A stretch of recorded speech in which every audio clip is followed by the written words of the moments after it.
Hi friends! Thanks for tuning in. If you like this video, please give it a like, comment below, and take a moment to subscribe to our channel. Young's Point is a charming village in the heart of Ontario's scenic Kawartha Lakes region. Nestled along the Trent Severn Waterway, this village offers a rich blend of natural beauty, history, and recreational activities. Young's Point is especially known for its picturesque Lock 27, a historic lock on the Trent Severn Waterway that has facilitated river traffic since the 1870s.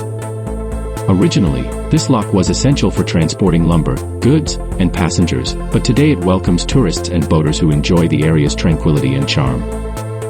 Historically, Young's Point emerged as a key port, especially once the Young family, early settlers of the area, built a dam and grist mill here in 1825. This site later expanded to include a bridge and small businesses, becoming a bustling hub during the steamboat era. As roads developed in the 1930s, steamboat travel faded, but the village retained its appeal as a peaceful retreat and gateway to the natural beauty of Clear Lake and Stony Lake. If you enjoy the outdoors, Young's Point has plenty to offer. The area is popular for fishing, hiking, and especially boating. Visitors often explore the Trent Severn Waterway, which stretches through the village and connects a series of lakes and rivers ideal for a leisurely day on the water. There are also scenic trails, allowing hikers to take in Ontario's diverse wildlife and landscapes. Nearby, the Young's Point Conservation Area is an ideal spot for those seeking a quiet escape amidst beautiful forests and waterfront views. Thank you for joining us in discovering the beauty of Young's Point, Ontario.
watching.